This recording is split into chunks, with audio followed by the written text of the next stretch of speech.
I screamed as my daughter swallowed a handful of trail mix.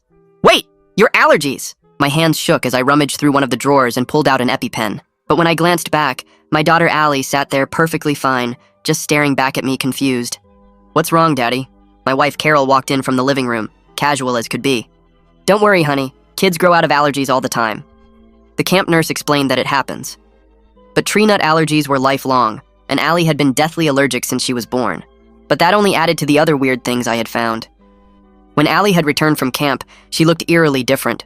Sure, she had the same golden hair and blue eyes, but the mole on her hand completely disappeared, along with the small scar she had gotten on the playground last year.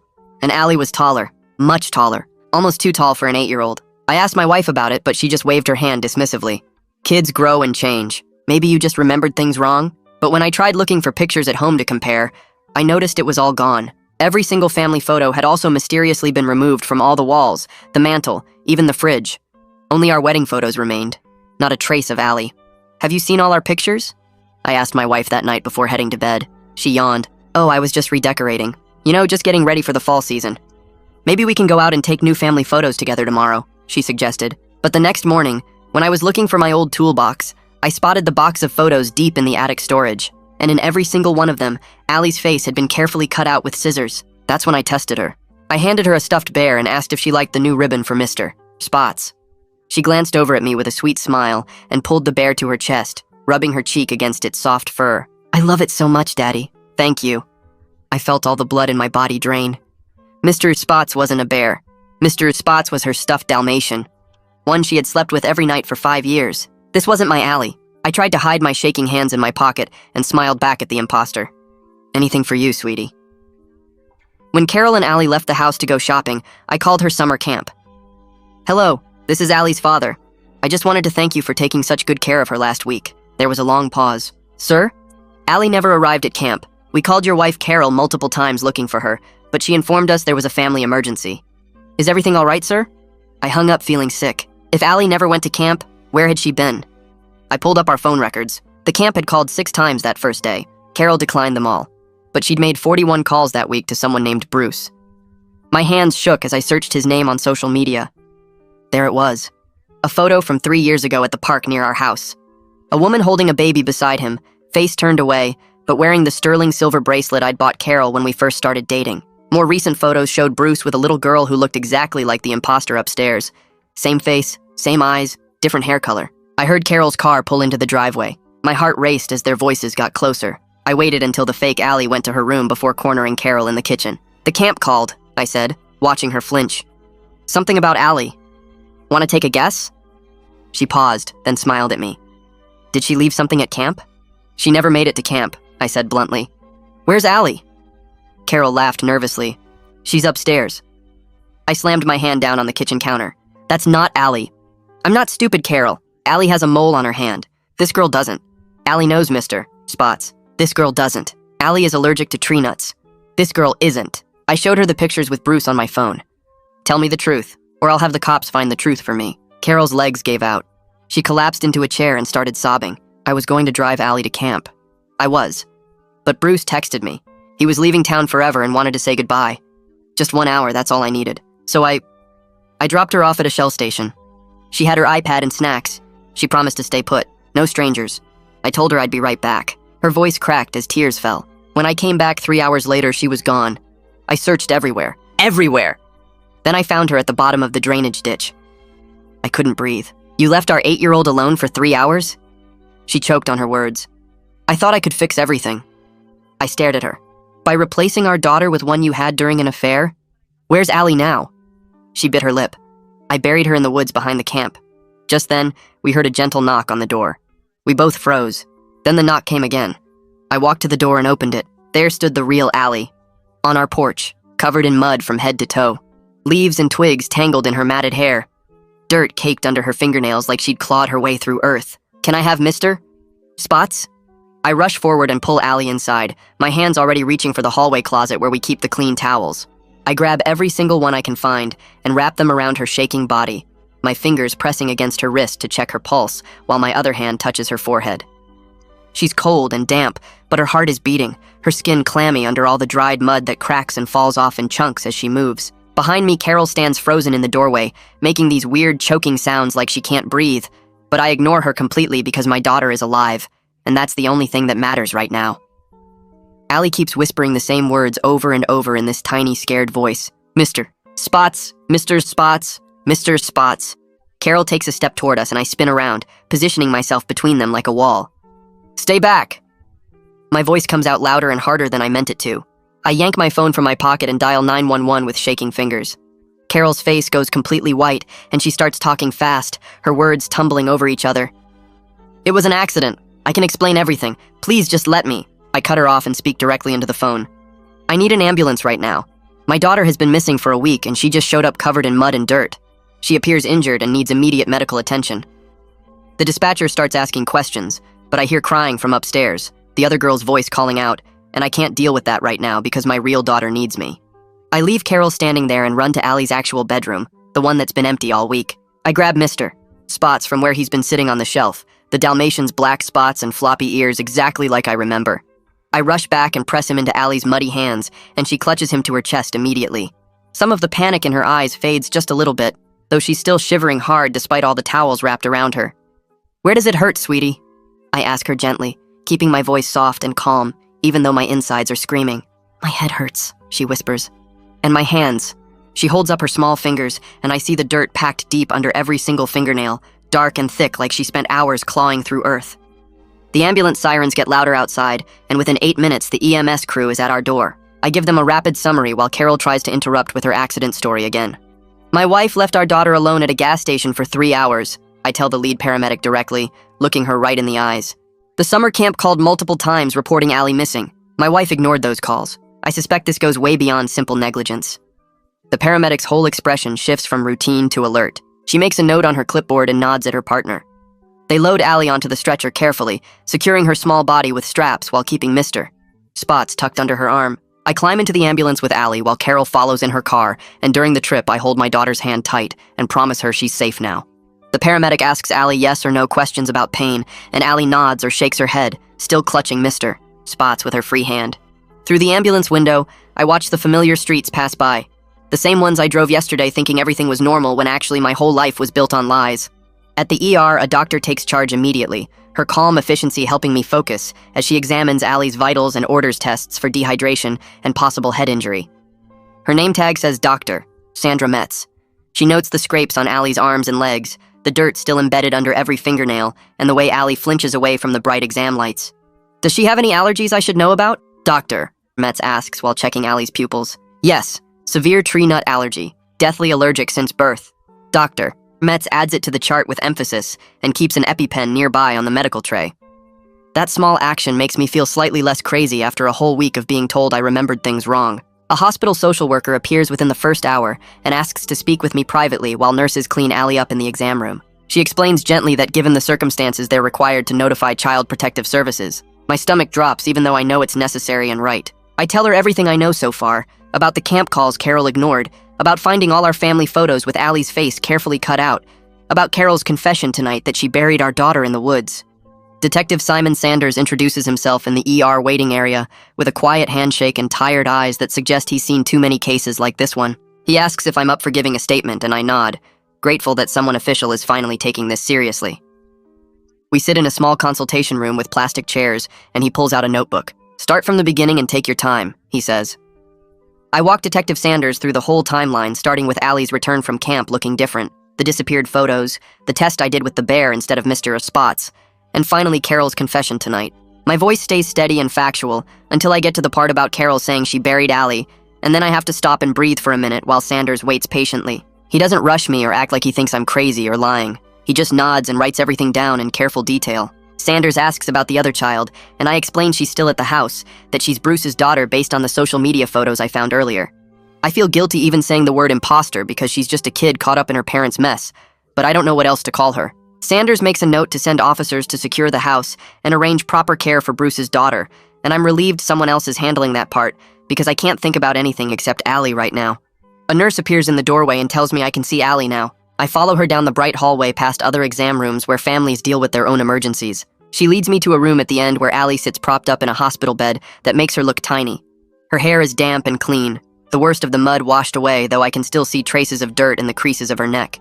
She's wearing a hospital gown covered in cartoon bears, and her eyes look clearer than they did when I first saw her on the porch. The moment she spots me, she reaches out both arms, and I cross the room in 3 steps to sit on the edge of her bed. She wraps her arms around my neck, and I can feel her whole body shaking.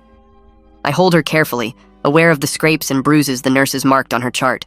After a long moment, she pulls back and looks up at me with those big eyes that are definitely hers, not some stranger's. She leans close and whispers so quietly I have to bend down to hear her. She tells me she waited at the gas station just like Mommy said to do. She had her iPad and the snacks Mommy left, and she promised not to talk to strangers. But Mommy didn't come back, and it got really hot sitting on that bench outside. She thought maybe Mommy forgot and went straight to camp, so she started walking to find it.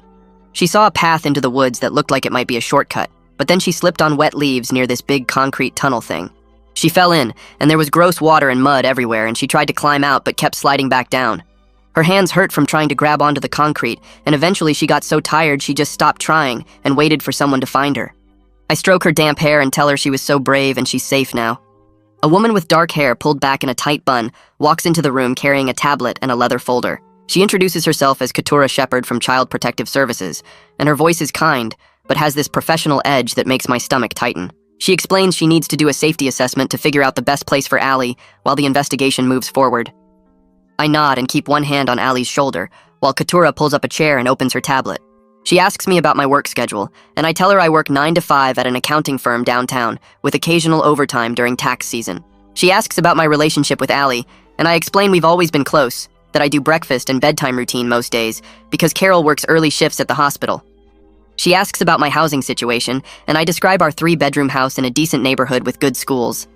She asks if I have any concerns about my ability to care for Allie full-time, and I look her straight in the eye and tell her I will do absolutely anything to keep my daughter safe. Keturah makes notes on her tablet and asks follow-up questions about my extended family, my financial stability, whether I've ever had any involvement with CPS before. I answer everything honestly and completely because I understand she's doing her job, and Allie's safety depends on getting this right.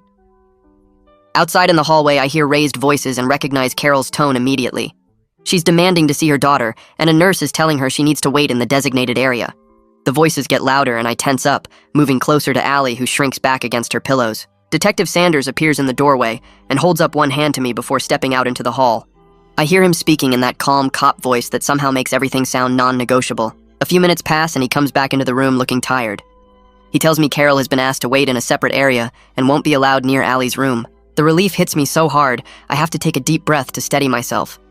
But right behind the relief comes this weird guilt, because part of me still remembers the woman I married. The one who laughed at my terrible jokes and cried happy tears when Allie was born. That woman wouldn't have left our daughter alone at a gas station for 3 hours. That woman wouldn't have tried to bury her and replace her with someone else's child. But maybe I never really knew that woman at all. Keturah closes her tablet and looks at me with an expression I can't quite read. She explains that based on what she's learned today, she's recommending Allie be discharged to my care with a safety plan that includes no contact with Carol. I'll need to find temporary housing away from our family home until the investigation wraps up and we sort out permanent custody arrangements. The practical problems start stacking up in my mind like blocks about to topple over. I need to find a place to stay tonight, figure out how to get time off work, pack clothes for both of us, arrange for someone to check on the house. Money is going to be tight because Carol and I share accounts and I don't know what access I'll have. I need to contact our insurance about Allie's medical bills and find out if my benefits cover emergency family leave. But I push all of that aside and focus on the only thing that actually matters. Allie is alive and she's going to stay with me, and I will figure out everything else as it comes. While I'm sitting with Keturah going over the details of the safety plan, Detective Sanders steps out to take Carol's statement in another part of the hospital. I watch him leave and immediately start wondering what she's telling him. Is she sticking to some version of the accident story, or is she finally being honest about Bruce and the burial and the week she spent pretending everything was fine? Part of me desperately wants to know what she's saying, what excuses she's making, whether she's showing any real remorse for what she did to Allie. But Sanders made it clear I wouldn't be present for her interview, and I understand why, even though it leaves me feeling helpless. I hate not knowing what's happening in that other room, whether Carol is crying or defiant, whether she's trying to minimize what she did or actually owning it. A man in scrubs with a professional camera hanging from his neck knocks on the door and introduces himself as the hospital photographer. He explains gently that he needs to document Allie's injuries for the official record. I hold Allie's hand while he takes careful pictures of the scrapes on her arms and legs, the bruises forming on her shins, the dirt still embedded in places the nurses couldn't fully clean. He photographs her hands up close, showing the dirt packed under every fingernail and the raw spots on her palms from trying to climb out of the culvert. A nurse brings in paper bags and plastic containers, and they start collecting evidence. They bag Allie's muddy clothes that were cut off her in the ER, each piece labeled and sealed with official-looking tags. They scrape samples of dirt from under her fingernails into small containers and seal those too. They collect bits of leaves and twigs that were tangled in her hair and document everything on a chain of custody form. Watching this whole process makes my chest feel tight because it's so official and real and permanent. We've crossed into this world of police investigations and evidence collection and court cases that I never imagined being part of. This isn't something that will just blow over or get worked out privately. This is documented and recorded and will follow us through whatever comes next. By the time evening rolls around, Katurah has finalized the safety plan and Dr. Metz comes in to do a final check. She reviews Allie's vitals and examines her injuries one more time, then explains the follow-up care instructions and hands me a referral for trauma counseling. She tells me Allie is cleared for discharge and emphasizes how important it is to start therapy soon. Katurah confirms I'm approved to take Allie to a motel for tonight, and she'll do a check-in visit tomorrow morning to make sure we're settled. As we're getting ready to leave, Detective Sanders appears and hands me his card with his direct number written on the back. He tells me he'll be in touch soon with updates, and I should call immediately if Carol tries to make any contact. The next morning, I sit in a chair by the window of our cramped motel room, watching Allie sleep in the double bed closest to the bathroom. She's clutching Mister, spots against her chest and breathing steady and even. My laptop is open on my knees, and I read through the preliminary report Detective Sanders emailed me with permission to share the relevant parts. Carol's statement confirms she drove Allie to the Shell station on Route 9, intending to drop her at camp right after. But Bruce texted saying he was leaving town forever and wanted to say goodbye. She made the choice to leave Allie alone with her iPad and a bag of snacks, telling her to stay on the bench and not talk to strangers. Carol claims she meant to be gone 1 hour, but lost track of time at Bruce's apartment. When she got back to the gas station 3 hours later, Allie had wandered off. Carol says she searched the area and eventually found Allie unconscious at the bottom of a drainage ditch behind some woods near the camp property. I call my neighbor Aggie Spivey and she answers on the second ring. I ask if she can go over to the house to make sure Bruce's daughter is okay until CPS arrives to handle her placement. There's a long pause and I hear Aggie take a sharp breath. She asks what's going on and I give her the basic facts, that the girl living in our house isn't actually Allie, that she's Bruce's daughter from Carol's affair, that the real Allie is safe with me now. Aggie makes shocked noises but agrees immediately to help. She promises to keep the girl comfortable and make sure Carol doesn't remove her or any evidence from the house before CPS gets there. I thank her and tell her I owe her big time for being willing to get involved in this mess. An hour later, my phone rings and it's Aggie calling back. She tells me she just thought of something I probably didn't consider. Her doorbell camera might have caught Carol's comings and goings during the week Allie was missing. She goes to check the footage right then while I wait on the line. After a few minutes, she comes back and says she found multiple clips of Carol returning home alone during daytime hours when she should have been at work. In every clip, Carol looks stressed and distracted, checking over her shoulder before going inside. The footage confirms Carol was living this completely separate life that whole week, maintaining the house and taking care of Bruce's daughter while knowing Allie was gone. Detective Sanders called me around noon the next day and asked if I could come down to the station to review some footage they pulled from the Shell station. I left Allie with Aggie for a few hours and drove to the police department with my stomach in knots. Sanders led me to a small room with a computer monitor and pulled up the security camera files. The timestamp showed July 14th at 10:47 a.m. when Carol's silver sedan pulled into the parking lot. I watched Carol get out, walk around to the passenger side, and help Allie climb out with her pink backpack and iPad. They talked for a minute near the bench outside the convenience store entrance. Carol pointed at the bench and Allie nodded. Then Carol got back in her car and drove away. The timestamp clicked forward as I watched my daughter sit on that bench alone, swinging her legs and looking at her iPad. She stayed there for almost an hour before setting the device down and looking around. The sun must have gotten hot because she moved into a small patch of shade near the building. At 12:23 p.m., she stood up and walked to the edge of the parking lot, looking down the road in the direction Carol had driven. She waited there for another 20 minutes. At 12:41 p.m., Allie picked up her backpack and iPad and started walking along the road toward the tree line. The camera angle lost her after that. Sanders fast-forwarded to 2:13 p.m. when Carol's car came speeding back into the lot. Carol jumped out and ran to the bench, looking around frantically. She checked inside the store, then came back out and got in her car. The footage ended there. I sat staring at the blank screen, feeling sick. My 8-year-old daughter had waited patiently for over 3 hours before finally giving up and walking off alone. Sanders printed screenshots for the case file and told me the timestamps proved Carol's story about the 3-hour absence. I drove back to the motel in a fog and found an email from Katurah waiting in my inbox. She'd sent me a copy of her safety plan memo that included notes about Bruce's daughter. The girl had given her name as Allie when CPS workers first spoke to her and seemed genuinely confused about why strangers were asking her questions about her family. The memo explained that CPS was working to locate Bruce through the phone records and verify paternity. If confirmed, the child would be placed with him rather than foster care since he was her biological father and had no apparent child welfare history. Reading those notes made me feel a mix of anger at Bruce and Carol for creating this mess, but also this weird sympathy for a little girl who didn't ask to be part of any of this nightmare. She was just a kid whose parents made terrible choices. I closed my laptop and called the camp to speak with Phil North, the director whose number Detective Sanders had given me. Phil answered on the third ring, and I explained who I was. His voice immediately shifted from professional to horrified when I told him what actually happened after Carol informed him about a family emergency. He put me on hold for a minute, then came back with his records pulled up. Phil confirmed they called Carol 6 times on July 14th, starting at 11:30 a.m. when Allie didn't arrive on the camp bus. Carol declined every single call. They finally reached her around 4 p.m., and she told them they were dealing with a family crisis, and Allie wouldn't be attending camp that week. Phil said he'd accepted the explanation because parents sometimes had emergencies, but now knowing what really happened made him feel terrible. He offered to provide written documentation of all the calls, the times, and Carol's eventual response. I thanked him and said Detective Sanders would probably be in touch to collect that evidence. That evening, I focused on establishing some kind of routine with Allie in our cramped motel room. I ordered her favorite chicken nuggets from the diner down the street and let her watch cartoons on the small TV while I sat in the chair nearby. She kept Mr. Spots in her lap the whole time, one hand always touching the stuffed Dalmatian like she needed to make sure it was real. Twice during dinner, she looked up at me with worried eyes and asked if I was going to leave. Each time I got down on my knees next to her and promised I was staying right here, that I wasn't going anywhere without her. After we finished eating, I ran a bath and helped her wash the last stubborn traces of mud from her hair. She played quietly with plastic cups, filling them with water and pouring them out again while I worked the shampoo through her tangles. The bathroom was tiny and the water barely stayed hot, but Allie seemed content just having me there. I got her into clean pajamas and tucked her into the bed closest to the bathroom with Mr.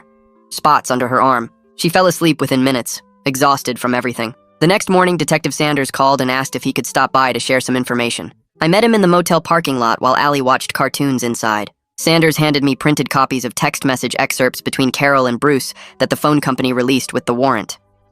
I read through them standing there in the morning sun. The first message was from Carol at 1:47 p.m. on July 14th, saying she couldn't find Allie and didn't know what to do. Bruce responded immediately, telling her to call the police. Carol wrote back that she couldn't, because then she'd have to admit she left Allie alone to see him. Bruce sent 3 more messages over the next hour, all saying to call the cops, that Allie's safety mattered more than getting in trouble. Then there was a gap of several hours with no messages. At 6:23 p.m., Carol texted just 4 words.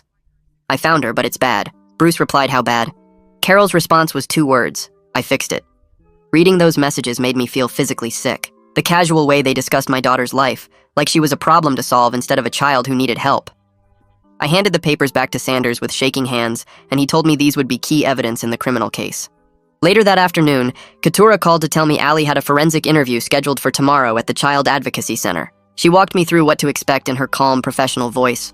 I wasn't allowed to prep Allie or suggest what she should say. I just needed to bring her to the appointment and wait while a specially trained interviewer asked questions in a child-friendly way. The interview would be recorded and could be used in court proceedings, so hopefully Allie wouldn't have to testify multiple times in front of strangers. Katura emphasized that the interviewer was experienced with traumatized children and would go at Allie's pace. I agreed to bring her in at 10 a.m. the next day. The forensic interview took place in a room decorated to look like a playroom with toys and bright colors on the walls. A staff member showed me to a separate room where I could watch on a monitor, while a gentle interviewer with kind eyes sat down with Allie. The interviewer introduced herself and spent the first 10 minutes just playing with blocks and asking Allie about her favorite things. Then she asked Allie to tell her about the gas station. Allie's voice came through the speaker, quiet but clear. She explained that Mommy said to wait on the bench, and she did wait just like she was supposed to. But then it got really hot and Mommy didn't come back. Allie said she thought maybe Mommy went to the camp without her by accident, so she started walking that direction. She saw a path going into the woods and thought it might be a shortcut to the camp. But then she slipped on wet leaves near this concrete tunnel thing and fell in. The tunnel was full of gross water and mud that came up to her chest. She tried to climb out, but the sides were too slippery and she kept sliding back down.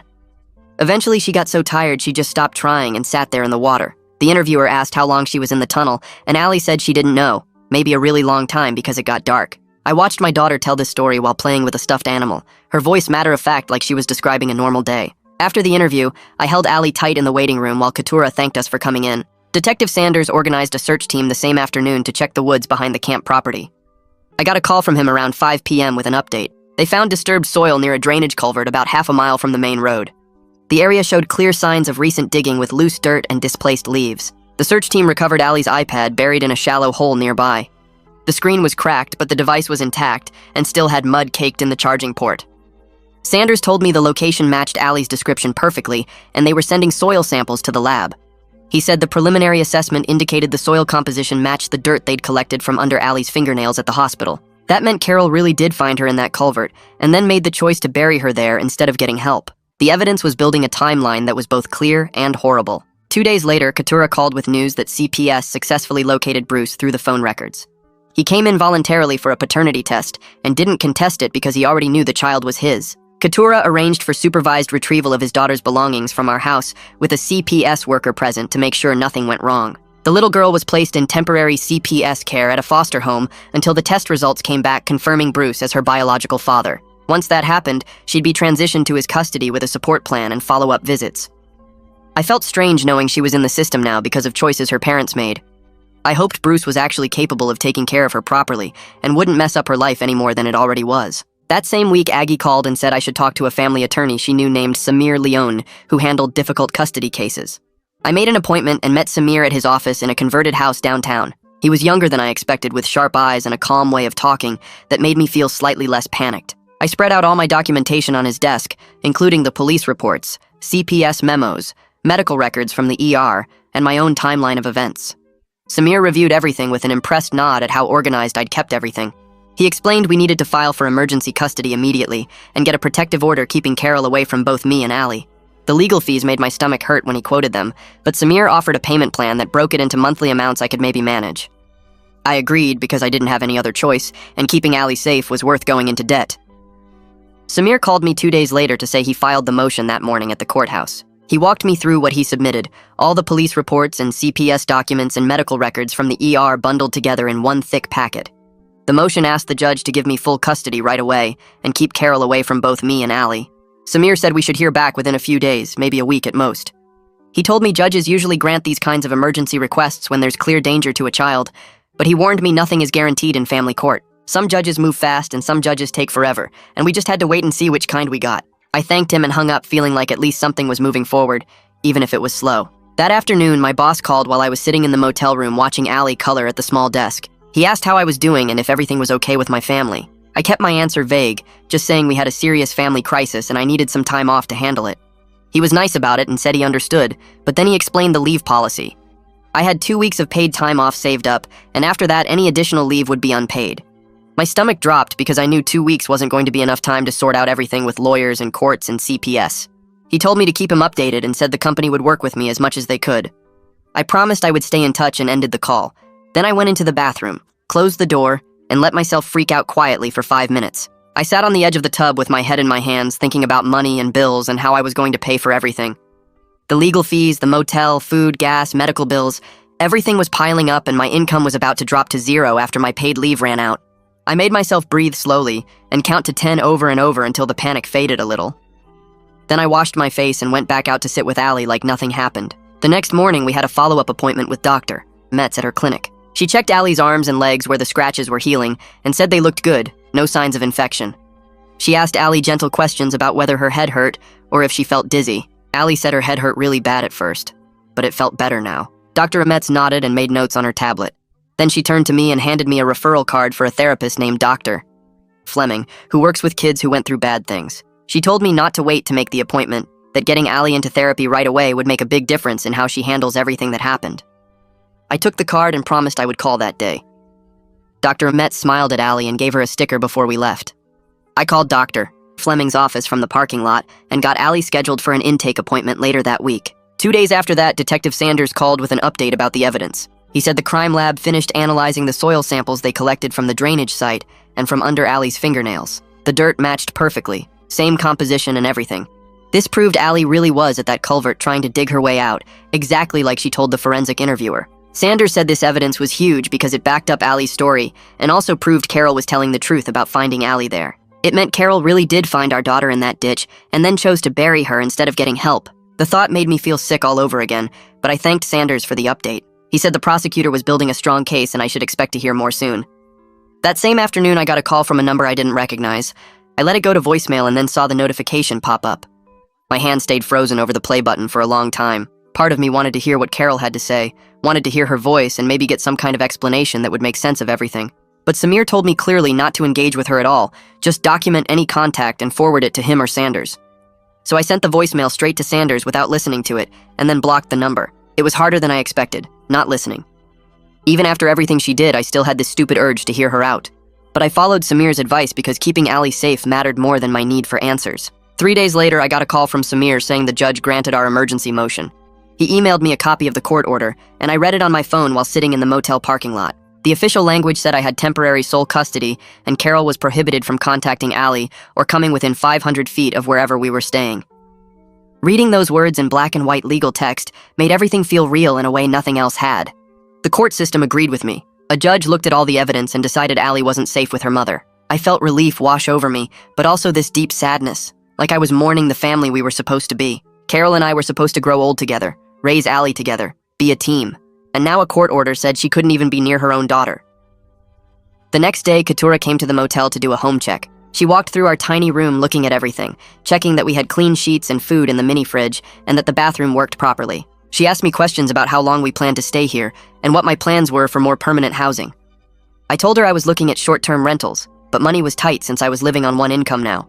She nodded like she'd heard this story 100 times before. Then she pulled out some papers about emergency housing assistance programs and told me I should apply. I wanted to say no, wanted to tell her I could handle this on my own. But Allie's stability mattered more than my pride, so I took the papers and said thank you. Keturah approved the motel as temporary housing and said she'd check in again next week. That afternoon, Aggie called to tell me she gave a statement to Detective Sanders. She said she told him about seeing a kid who looked like Bruce's daughter at our house during the week Allie was missing. Her doorbell camera caught footage of the girl playing in our front yard, which helped prove when Carol made the swap. Aggie also mentioned she saw Carol loading bags into her car late one night that week. Sanders thought that might have been when Carol moved all of Allie's stuff out to make room for the other girls' things. I thanked Aggie for being willing to get involved and told her I really appreciated her help. She said of course that's what neighbors do. I met with Samir again at his office to talk about what criminal charges Carol might face. He explained that child endangerment is a felony in our state, and if Carol gets convicted, she could go to prison for years. If that happens, she would almost definitely lose all parental rights permanently. The thought of Allie growing up without her mother made me sad even after everything Carol did. But Samir reminded me that Carol made her choices, and now she had to deal with what happens next. He said the prosecutor would probably offer a plea deal to avoid putting Allie through a trial. Later that week, I took Allie to her first therapy appointment. We sat in a waiting room decorated with bright painted murals of animals and trees. Other families came and went, kids of all ages with tired-looking parents. A woman came out and introduced herself as Dr. Fleming. She had kind eyes and a gentle voice. When Allie hid behind my legs, Dr. Fleming didn't push or try to force anything. She talked to me for a few minutes first, asking basic questions about what brought us in. Then she invited Allie to come play with some toys in her office while they talked.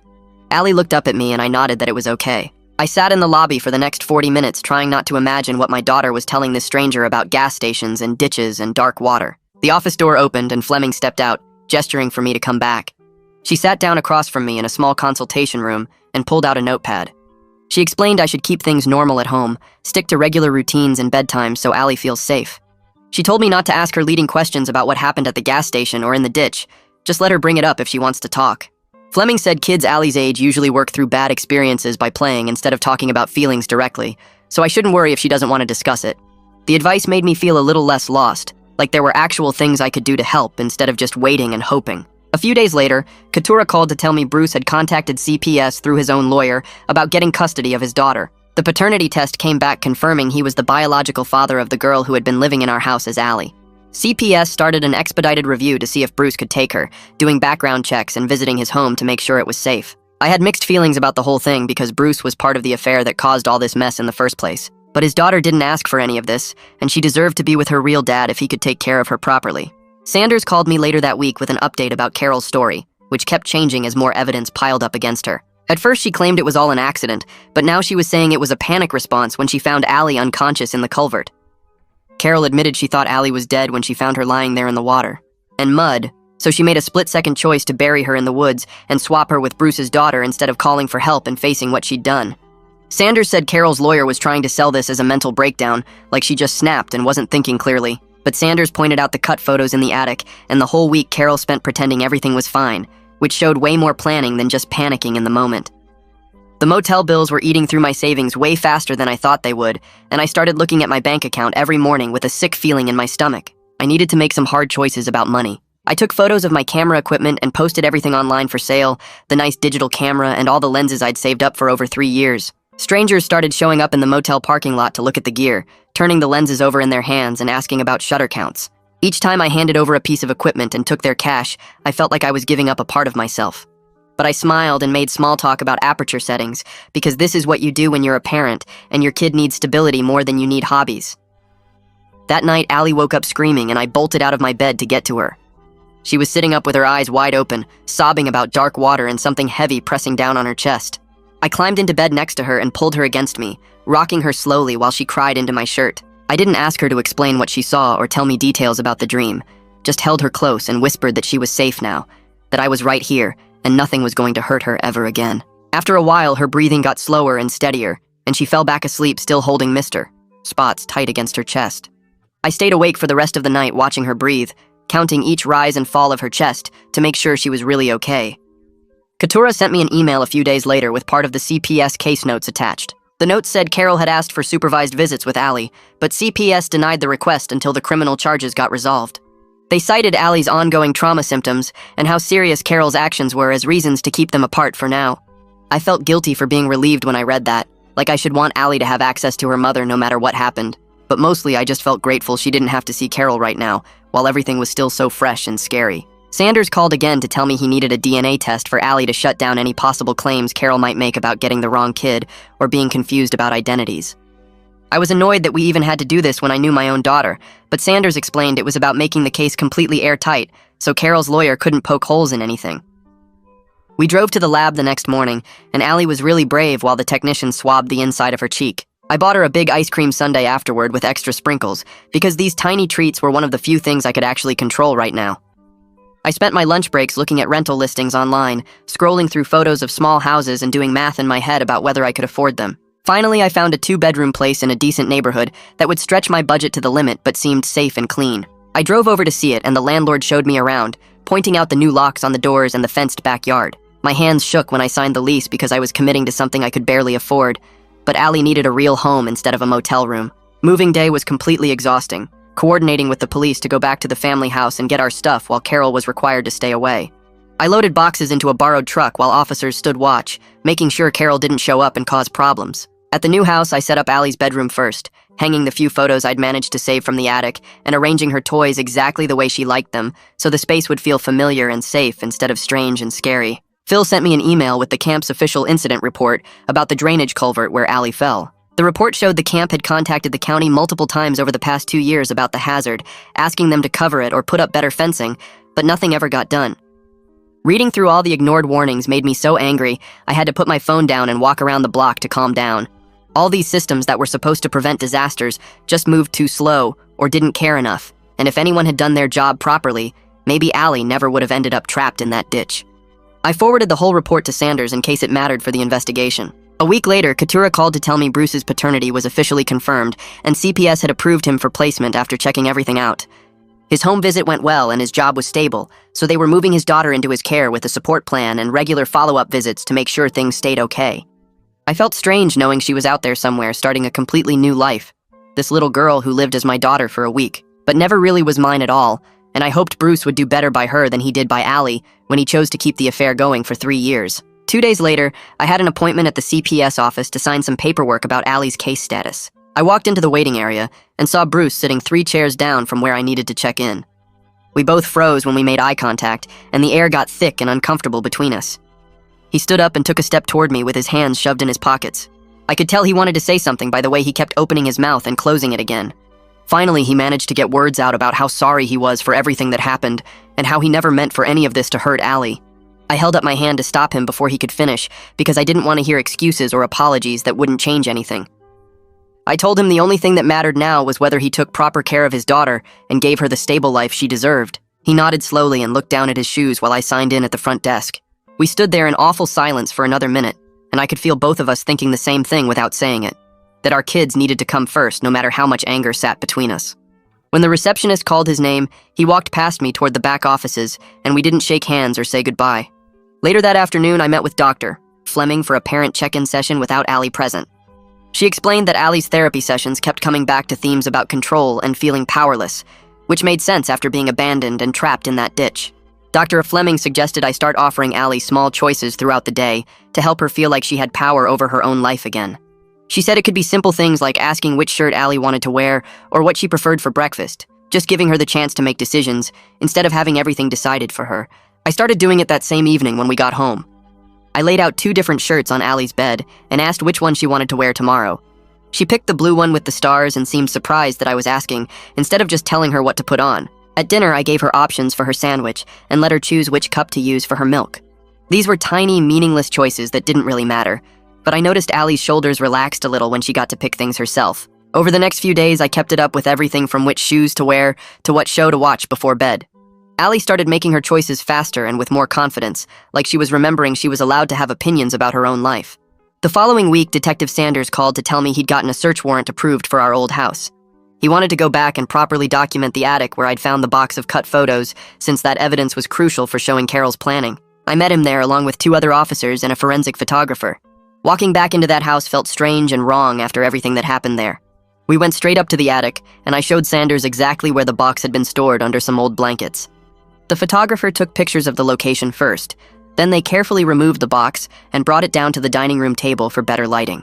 Sanders put on gloves and lifted out each photo one by one, while the photographer documented every single image. There must have been 40 or 50 pictures total, and in every one, Allie's face had been carefully cut out with scissors, leaving clean rectangular holes where her smile should have been. Sanders explained this was powerful evidence of premeditation because it showed Carol didn't just panic after finding Allie in the ditch. She'd been planning the replacement carefully, removing all traces of the real Allie from our home before bringing Bruce's daughter in.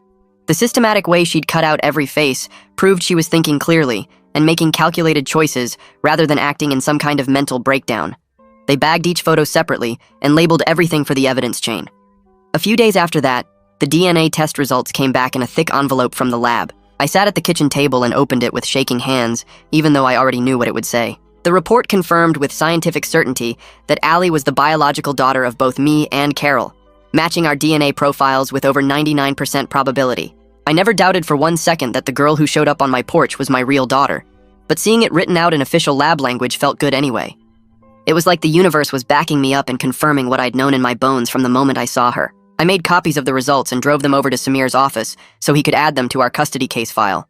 The next morning, Samir called with news that the prosecutor had filed formal charges against Carol. He read them off over the phone, and there were 3 main ones.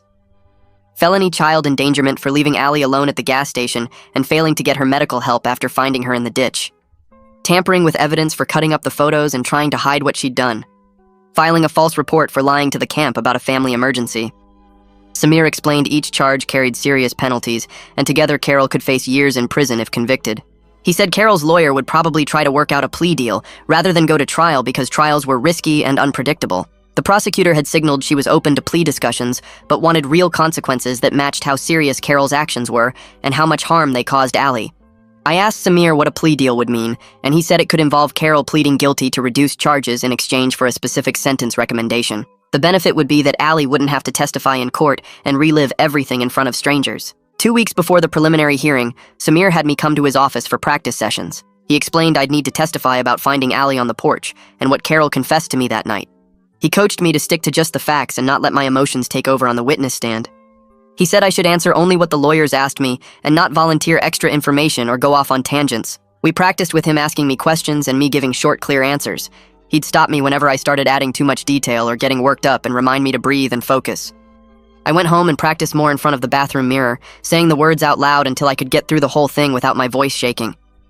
I wasn't sure I'd actually managed to stay calm when it was real and Carol was sitting right there, but at least I felt somewhat prepared. The preliminary hearing was one of the most surreal and horrible experiences of my life. I sat in the courtroom waiting area until they called me in, and then I had to walk past Carol sitting at the defense table with her lawyer. She kept her eyes down and didn't look at me once during the whole hearing. Her lawyer stood up and argued for reduced charges based on Carol's mental state and the fact she had no prior criminal record. He painted her as a desperate mother who made terrible choices during a psychological crisis rather than someone who deliberately harmed her child. The prosecutor stood up next and presented the evidence piece by piece. The phone records showing Carol ignored the camp's calls, the text messages with Bruce, the cut photos from the attic, Allie's medical records from the hospital, the Shell station security footage. She laid it all out methodically and calmly, while I sat in the gallery and watched the judge's face for any hint of what he was thinking. I felt desperate for someone in authority to take this as seriously as it deserved and to see through Carol's lawyer's excuses. The whole hearing took about 90 minutes, and then the judge said he needed time to review everything before making his ruling. At the end, the judge announced he was continuing the no-contact order, which meant Carol still couldn't come near me or Allie. He set a trial date 3 months out, but encouraged both sides to work towards some kind of resolution that put the child's best interests first. He specifically said Allie should keep going to therapy without any interference, and that any future custody arrangements had to focus completely on her safety and stability. I left the courthouse feeling like we'd moved forward, but also like justice was moving impossibly slowly. 3 months felt like forever when I just wanted this whole nightmare resolved. That evening, a number I didn't recognize called my phone, and when I answered, a woman identified herself as a reporter from the local news. She said she'd heard about the case through courthouse contacts and wanted to interview me about what happened. My stomach dropped, and I told her firmly that I wouldn't be making any statements. I hung up and immediately called Samir, who said I'd done exactly the right thing. He explained I should say nothing publicly to protect Allie's privacy and avoid anything that might complicate the case or prejudice potential jurors. The idea of this becoming some kind of news story made me feel physically sick. I hated imagining strangers sitting around discussing my daughter's trauma like it was entertainment or gossip. The school counselor called me in for a meeting to discuss Allie returning to class. We'd kept her home for weeks while she started therapy and adjusted to everything, but she needed to get back to normal routines. We worked out a safety plan where the counselor would be briefed on the basic situation without unnecessary details about what Carol did. The plan included strict pickup protocols, so only I was authorized to collect Allie from the school, and anyone else would be turned away immediately. Her teacher agreed to give Allie grace on all the assignments she'd missed, and to let her sit near the door if she needed to feel like she could leave the room. On Allie's first day back, I walked her all the way to her classroom door. She held my hand tight and kept looking back at me as we got closer. I knelt down and reminded her that her teacher knew she'd been through something hard and would be understanding. I promised I'd be there at pickup time and wouldn't be late. She nodded and took a deep breath before walking through the doorway. I stood in the hallway and watched her disappear into the building, feeling terrified something would go wrong, but knowing she needed this piece of normalcy back in her life. I walked back to my car and my phone buzzed before I even got the door open. The HR representative asked if I could come in that afternoon for a follow-up meeting about my situation. I drove straight to the office and sat across from her in a small conference room while she pulled up my file on her laptop. She explained they could offer me a flexible schedule that would let me do school pickup and make it to Allie's therapy appointments without using all my leave time. I felt relief wash over me until she mentioned the catch. The flexible arrangement meant reduced hours, which meant reduced pay, probably around 20% less than my current salary. I sat there doing quick math in my head about rent and utilities and therapy co-pays and groceries. The numbers didn't really work, but I didn't have any other choice. I accepted the offer and thanked her for working with me. On the drive home, I started making a mental list of what I could cut from our budget. The internet could go down to the cheapest plan. I could cancel the streaming services we barely used anyway. Maybe I could sell some more stuff from the garage. Every financial decision felt like choosing between Allie's needs and basic survival, and I was constantly doing math in my head about what we could afford. That night, I sat down with Allie after dinner and told her we should make a bedtime routine together. She liked the idea immediately and grabbed a piece of paper and some markers from her art supplies. We wrote out a checklist with her doing most of the writing in her careful 8-year-old handwriting. First item was checking all the door locks, which we walked through together, her little hand turning each deadbolt while I watched. Second was setting out Mr. Spots on her pillow so he'd be ready when she climbed into bed. Third was picking out tomorrow's outfit and laying it on her chair. Fourth was reviewing what tomorrow would look like, so she knew exactly what to expect. She wanted to add brushing teeth and washing face, so we included those too. When we finished, she insisted we go through the whole routine twice to make sure it worked right. I never rushed her, even though I was exhausted and wanted to collapse on the couch. We checked every lock twice, arranged Mr. Spots carefully both times, picked out her clothes, and then changed our minds and picked different ones. These small rituals seemed to help her feel safer, like the world was more controllable than it felt in that culvert. By the time she finally got into bed, she looked calmer than she had in weeks. The next afternoon, while Allie was at the school, I walked through the house and took down the last of the wedding photos from the walls. There were 3 framed pictures still hanging in the hallway, showing Carol and me on our wedding day, looking happy and young and stupid. I carefully removed each frame and carried them out to the garage where I'd set up a storage box. I didn't destroy them because they were part of our history, even if that history was built on lies. But I couldn't look at them every day anymore. When Allie got home, she noticed the empty spots on the wall right away and asked why Mommy's pictures were gone. I knelt down to her level and told her gently that Mommy made some bad choices and needs to fix things before we can think about pictures. She stared at the blank wall for a minute and then just nodded and went to get a snack from the kitchen. She accepted it with a child's simple logic and didn't push for more explanation. I was grateful she was too young to fully understand how completely Carol betrayed us and how those wedding photos represented a version of our family that never really existed. 3 days later, my phone rang from a number I didn't recognize. I almost didn't answer, but something made me pick up. Bruce's voice came through sounding nervous and apologetic. He said his daughter was adjusting well to being back with him, and he wanted to offer an apology for his role in everything that happened. His words came out rushed like he'd practiced them. He said he never imagined Carol would do something so extreme, and he was horrified by how his affair contributed to Allie's suffering. Part of me wanted to hang up, but another part needed to hear him take some responsibility. I told him I appreciated the call, but I wasn't ready to forgive anyone yet. We talked for maybe 5 more minutes about practical things like making sure our kids never accidentally ran into each other at stores or parks. He agreed to be careful about that. We ended the conversation on civil, if not warm terms, and I felt strange after hanging up. Bruce wasn't the villain in this story, but he wasn't innocent either, and I didn't know what to do with that complicated truth. The prosecutor called me the following week and explained that Carol's lawyer was seriously pursuing a plea deal. She asked if I would be willing to draft a victim impact statement for the judge to consider during sentencing. I agreed and then called Samir to help me figure out what to write. We met at his office and he pulled up a template on his computer while I tried to organize my thoughts. He coached me to focus on the harm to Allie without being overly emotional, to stick to facts about her ongoing nightmares and therapy needs, and the loss of trust in her mother. I dictated while he typed and we went through multiple revisions to get the tone right. Writing it all down in formal language made the trauma feel both more real and more distant somehow. The clinical words on the page didn't capture the sound of Allie screaming in her sleep or the way she flinched when someone knocked on the door unexpectedly. We finished a draft that Samir said was strong and appropriate, and I saved it to review again before submitting it officially. That weekend, Allie surprised me by coming into the living room, holding an old photo album I didn't know she'd found. She opened it to a picture from her 6th birthday party at the park, where all 3 of us were smiling at the camera. She asked quietly if we could hang one photo of her with both me and Carol from before everything happened. My first instinct was to say no, but I stopped myself and really looked at her face. She needed to know her mother existed and that there were good times even if they ended badly. I agreed carefully and explained that we can remember the good times while also knowing Mommy made bad choices. We went to the store together and picked out a simple frame, and she chose a spot on her bedroom shelf where she could see it, but it wasn't the main focus.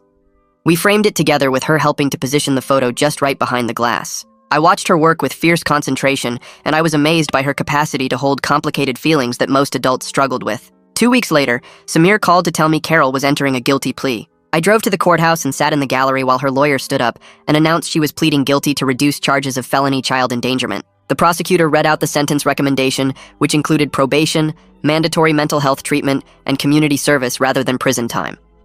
The plea agreement required Carol to complete parenting classes and therapy before any consideration of supervised visitation, and the judge would make the final decision on sentencing. I sat there feeling bitter that she was avoiding prison, but also relieved that Allie wouldn't have to testify at trial. Carol stood at the defense table in a conservative dress looking small and broken, and I felt nothing when I looked at her. The woman I married didn't exist anymore, or maybe she never existed at all. The judge took a week to review everything before the sentencing hearing. When the day came, I sat in the same courtroom and listened while he went through the terms of Carol's plea. He accepted the deal but added strict conditions, including long-term no contact unless specifically recommended by both Allie's therapist and CPS after Carol demonstrates significant progress in treatment. He spoke directly to Carol and made it clear that any violation of the order would result in immediate incarceration. He said Allie's safety and well-being were the only factors that mattered in any future custody decisions, and Carol needed to understand she'd lost the right to be a mother until she proved she could be trusted again. Leaving the courthouse, I felt like we got partial justice but not complete vindication, which seems to be how the legal system works. Carol was being held accountable, but not really punished in a way that felt proportional to what she'd done. The next weekend, Aggie offered to help us take new family photos to hang in the house. We met her at a local park where fall leaves covered the ground in red and gold. She brought her nice camera and had us pose in different spots under the trees. Allie picked out her favorite dress and insisted on bringing Mr. Spots for some of the shots.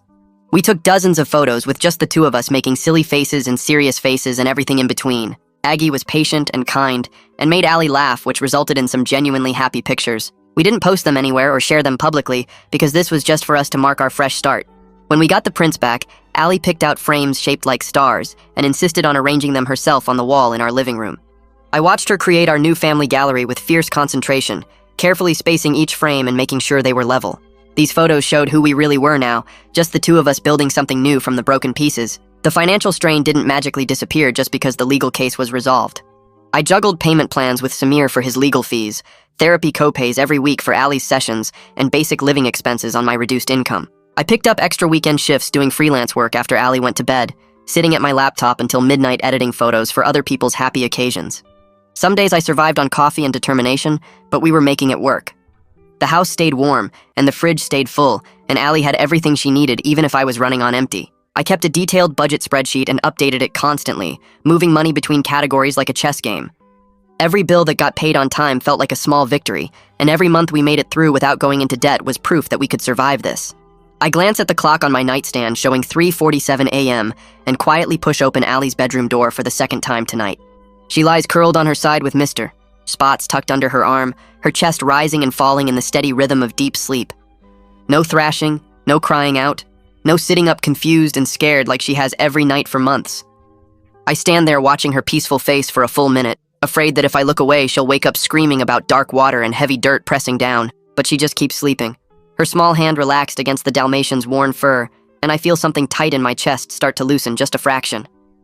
I back out of her room carefully and return to my own bed where I lie awake staring at the ceiling, my ears straining for any sound from down the hall. Every creak of the house settling makes my heart jump, and I get up twice more before dawn to check the locks on all the doors and windows. Sleep doesn't come easy for me anymore, and probably won't for a long time, but watching Ali sleep through the whole night without nightmares feels like we turned some kind of corner. The next morning, I pull out my desk drawer and file away the victim impact statement behind the court documents and Carol's plea agreement, everything organized in a manila folder I can access if needed, but don't have to see every day.